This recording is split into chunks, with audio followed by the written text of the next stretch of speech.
ಮನೋವಿಹಾರಿಣಿ.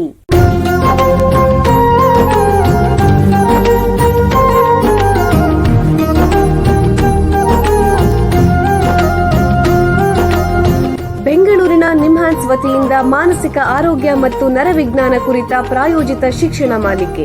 ಸಹಯೋಗ doctor Ramachandra N ಮೂರ್ತಿ, ಮಾನಸಿಕ ಆರೋಗ್ಯ ಮತ್ತು ನರವಿಜ್ಞಾನ ಪ್ರತಿಷ್ಠಾನ, ನಿಮ್ಹಾನ್ಸ್. ಕೇಳಿ ಮಾನಸಿಕ ಆರೋಗ್ಯ ಮತ್ತು ನರವಿಜ್ಞಾನ ಕುರಿತ ಮಾಲಿಕೆ ಮನೋವಿಹಾರಿಣಿ. ನಮಸ್ಕಾರ ಶ್ರೋತೃಗಳೇ, ನಿಮಗೆಲ್ಲರಿಗೂ ಮನೋವಿಹಾರಿಣಿ ಶಿಕ್ಷಣ ಮಾಲಿಕೆಯ ಈ ಸಂಚಿಕೆಗೆ ಆತ್ಮೀಯ ಸ್ವಾಗತ. ಹಿಂದಿನ ಸಂಚಿಕೆಯಲ್ಲಿ ಸಮಾಜದಲ್ಲಿ ಹೆಚ್ಚುತ್ತಿರುವಂತಹ ಮಾದಕ ವಸ್ತುಗಳ ಬಳಕೆ ಮತ್ತು ಅದಕ್ಕೆ ಸಂಬಂಧಿಸಿರುವಂತಹ ಮಾನಸಿಕ ಅಸ್ವಸ್ಥತೆ ಬಗ್ಗೆ ಮಾಹಿತಿ ಪಡ್ಕೊಂಡ್ವಿ. ಇಂದಿನ ಸಂಚಿಕೆಯಲ್ಲಿ ಅದರ ಬಗ್ಗೆ ತಜ್ಞರ ಹತ್ತಿರ ಇನ್ನೂ ಹೆಚ್ಚಿಗೆ ತಿಳ್ಕೊಳ್ಳೋಣ. ಹಿಂದಿನ ಸಂಚಿಕೆಯಲ್ಲಿ ತಜ್ಞರು ಮಾದಕ ದ್ರವ್ಯದ ವ್ಯಸನ ಅನ್ನುವಂತಹ ಸಾಮಾಜಿಕ ಪಿಡುಗಿನ ಬಗ್ಗೆ ವಿವರಿಸ್ತಾ ಇದ್ರು. ಮಾದಕ ದ್ರವ್ಯಗಳು ಅಂದ್ರೇನು, ಅವುಗಳಲ್ಲಿ ಅತ್ಯಂತ ಸಾಮಾನ್ಯವಾದವು ಯಾವುವು, ಮಾದಕ ದ್ರವ್ಯಗಳ ಬಳಕೆ, ದುರ್ಬಳಕೆ ಮತ್ತು ಚಟದ ನಡುವೆ ವ್ಯತ್ಯಾಸಗಳೇನು ಅಂತ ತಿಳಿಸಿದ್ರು. ಮಾದಕ ವಸ್ತುಗಳ ಬಳಕೆ ಅಸ್ವಸ್ಥತೆ ಅನ್ನೋದು ಯಾರಿಗೂ ಬೇಕಾದರೂ ಆಗಬಹುದು ಅನ್ನೋದನ್ನು ಕೂಡ ಹೇಳಿದ್ರು. ಯಾವುದೇ ವಯಸ್ಸಿನಲ್ಲಿ ಬೇಕಾರಾಗಬಹುದು, ಪುರುಷರು ಸ್ತ್ರೀಯರು ಇಬ್ಬರಲ್ಲೂ ಆಗಬಹುದು. ಅವರು ಎಷ್ಟೇ ಶಿಕ್ಷಿತರಾಗಿರಲಿ ಇಲ್ಲದಿರಲಿ, ಯಾವುದೇ ವೃತ್ತಿನಲ್ಲಿರಲಿ, ಯಾವುದೇ ಸಾಮಾಜಿಕ ಸಾಂಸ್ಕೃತಿಕ ಹಿನ್ನೆಲೆ ಇರಲಿ, ಈ ಅಸ್ವಸ್ಥತೆ ಆಗಬಹುದು. ಇದಕ್ಕೆ ಮೆದುಳಿನಲ್ಲಿ ಉಂಟಾಗುವಂತಹ ಕೆಲವು ಬದಲಾವಣೆಗಳು ಕೂಡ ಕಾರಣವಾಗಬಹುದು. ಅಲ್ಲದೆ ಕೆಲವು ಮಾನಸಿಕ ಮತ್ತು ಸಾಮಾಜಿಕ ಕಾರಣಗಳು ಇರಬಹುದು. ಕೆಲವೊಮ್ಮೆ ಆನುವಂಶಿಕ ಕಾರಣಗಳು ಇರಬಹುದು. ಈ ಅಸ್ವಸ್ಥತೆಯಿಂದ ವ್ಯಕ್ತಿಯ ದೈಹಿಕ ಮತ್ತು ಮಾನಸಿಕ ಆರೋಗ್ಯದ ಮೇಲೆ ಆಗುವ ಪರಿಣಾಮಗಳ ಬಗ್ಗೆ ತಜ್ಞರು ವಿವರಿಸಿದರು. ಈಗ ಮುಂದಿನ ಪ್ರಶ್ನೆ ಏನು ಅಂತಂದ್ರೆ, ಈ ಮಾದಕ ದ್ರವ್ಯದ ಅಸ್ವಸ್ಥತೆಯ ರೋಗ ನಿರ್ಣಯ, ಡಯಾಗ್ನೋಸಿಸ್ ಹೇಗೆ, ಇದಕ್ಕೆ ಯಾರ ಹತ್ರ ಹೋಗಬೇಕು, ಯಾವ ರೀತಿ ಪರೀಕ್ಷೆಗಳಿವೆ, ಒಂದು ವೇಳೆ ಅಸ್ವಸ್ಥತೆ ಇರುವುದು ಖಚಿತವಾದರೆ ಏನು ಚಿಕಿತ್ಸೆ, ಇದರಿಂದ ಪರಿಹಾರ ಸಾಧ್ಯವೇ, ಇತ್ಯಾದಿ. ಇವುಗಳ ಬಗ್ಗೆ ಇವತ್ತು ತಜ್ಞರ ಹತ್ತಿರ ಹೆಚ್ಚಿನ ಮಾಹಿತಿ ಪಡ್ಕೊಳ್ಳೋಣ. ಮನೋವೈದ್ಯಕೀಯ ಶಾಸ್ತ್ರ ಕ್ಷೇತ್ರದಲ್ಲಿ ಸುಮಾರು 35 ವರ್ಷಗಳಿಂದ ವೈದ್ಯಕೀಯ ಸೇವೆ ಮತ್ತು ಸಂಶೋಧನೆ ಮಾಡುತ್ತಿರುವಂತಹ ನಿಮ್ಹಾನ್ಸ್ ಸಂಸ್ಥೆಯ ಸೈಕ್ಯಾಟ್ರಿ ವಿಭಾಗದ ಹಿರಿಯ ಪ್ರಾಧ್ಯಾಪಕರು ಹಾಗೂ ಸಂಸ್ಥೆಯ ನಿರ್ದೇಶಕರು ಆಗಿರುವಂತಹ ಡಾಕ್ಟರ್ ಪ್ರತಿಮಾ ಮೂರ್ತಿ ಅವರು ಬಂದಿದ್ದಾರೆ. ಅವರನ್ನ ಸ್ವಾಗತಿಸೋಣ. ನಮಸ್ಕಾರ ಮೇಡಮ್. ನಮಸ್ಕಾರ. ನಿಮಗೆ ಈ ಕಾರ್ಯಕ್ರಮಕ್ಕೆ ಸ್ವಾಗತ.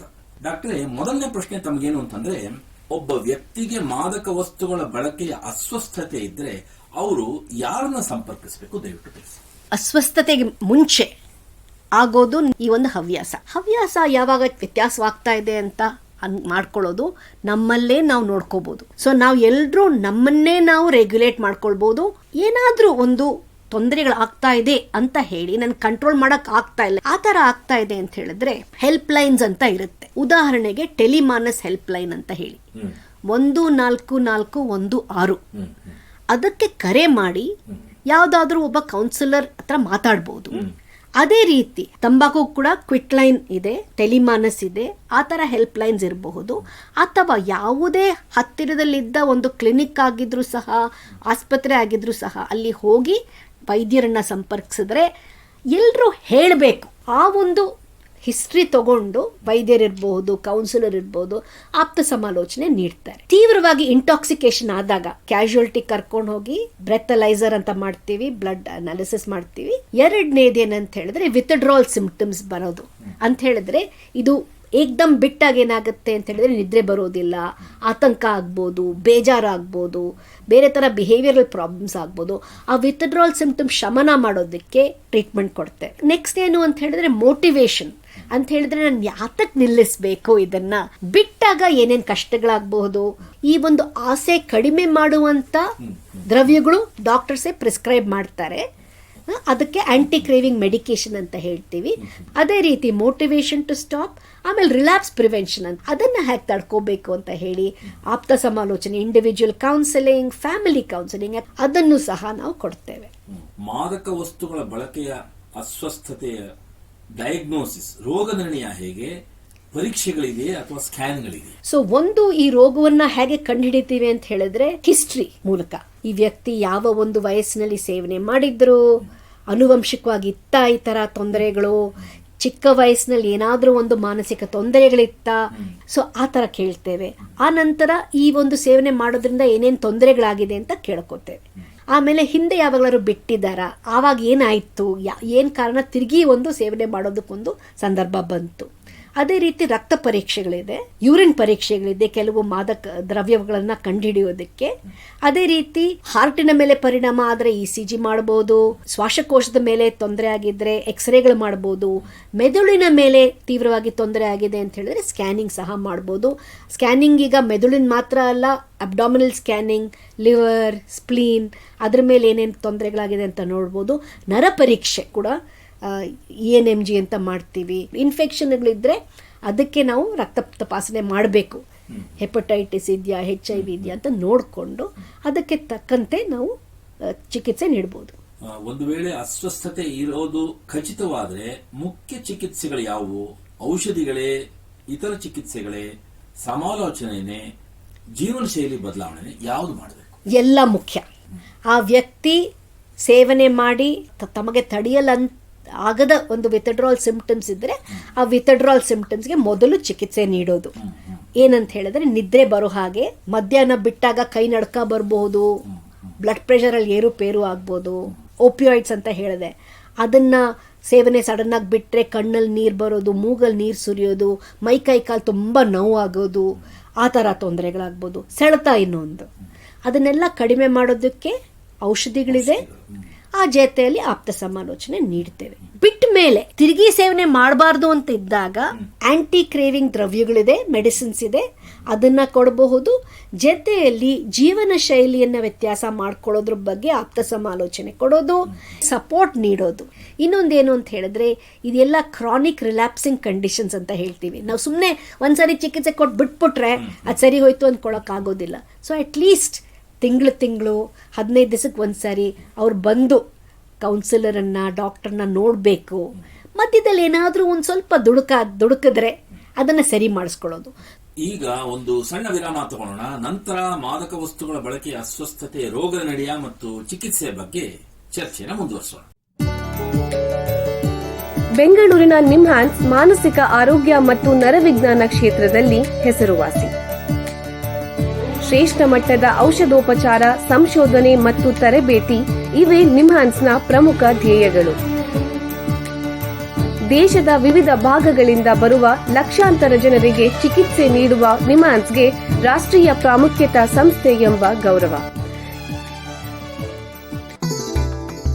ಚಿಕಿತ್ಸೆ ಮತ್ತು ವೈದ್ಯಕೀಯ ಸೇವೆಗಳ ಜೊತೆಯಲ್ಲಿ ನರರೋಗ ಮತ್ತು ಮನೋವೈದ್ಯಕೀಯ ಪುನರ್ವಸತಿ ಸೇವೆಗಳು, ಸಮುದಾಯ ಮಟ್ಟದ ಆರೋಗ್ಯ ಕಾರ್ಯಕ್ರಮಗಳನ್ನು ನಡೆಸುವುದು ಹಾಗೂ ಜನಜಾಗೃತಿ ಮೂಡಿಸುವ ಕೆಲಸಗಳಲ್ಲಿ ಸಕ್ರಿಯವಾಗಿದೆ ನಿಮ್ಹಾನ್ಸ್.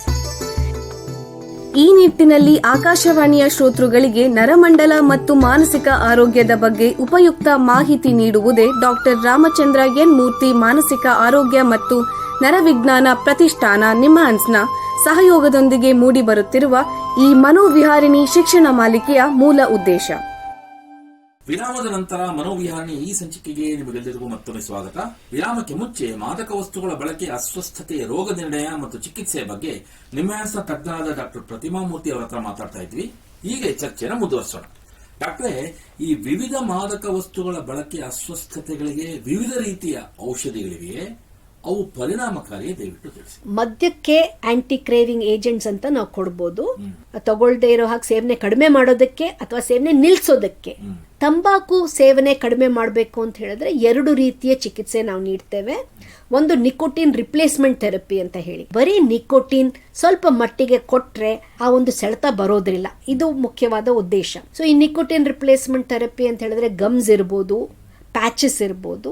ಅದೇ ರೀತಿ ನನಗೆ ಈ ನಿಕೋಟಿನ್ ಅಂಶ ಬೇಡ, ಆ ಸೆಳೆತ ಕಡಿಮೆ ಮಾಡುವಂತ ಬೇರೆ ತರ non-NRT ಬೇಕು ಅಂತ ಹೇಳಿದ್ರೆ ತಂಬಾಕುವಿನ ಸೇವನೆಗೆ ಆ non-NRT ಟ್ರೀಟ್ಮೆಂಟ್ಸ್ ಕೂಡ ನಾವು ಕೊಡಬಹುದು.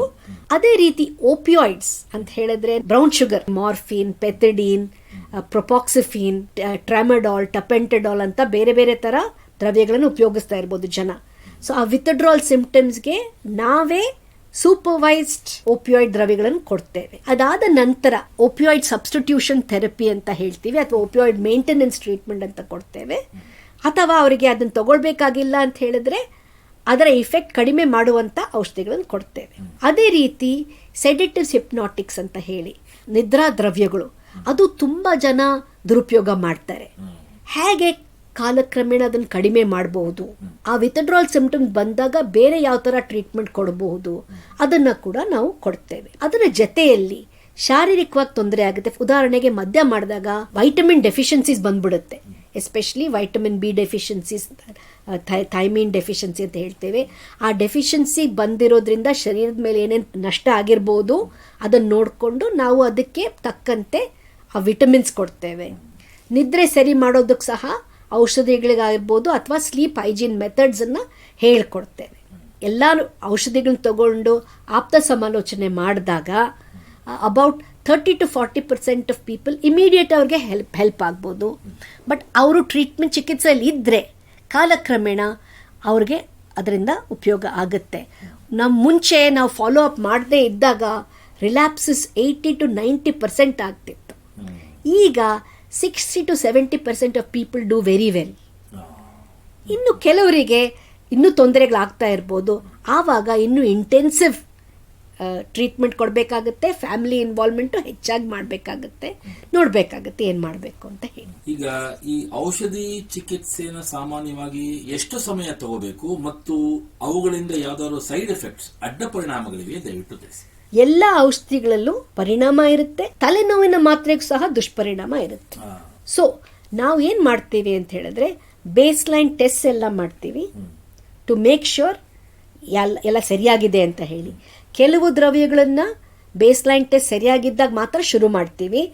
ಬೇಸ್ ಲೈನ್ನಲ್ಲಿ ಲಿವರ್ ಫಂಕ್ಷನ್ಗೆ ಏನಾದ್ರು ತೊಂದರೆ ಆಗಿದೆ ಆಗಲೇ ಅಂತ ಹೇಳಿದ್ರೆ ಲಿವರ್ ಮೇಲೆ ಪರಿಣಾಮ ಆಗದೆ ಇರೋವಂಥ ಮೆಡಿಸಿನ್ಸ್ನ ಕೊಡ್ತೇವೆ.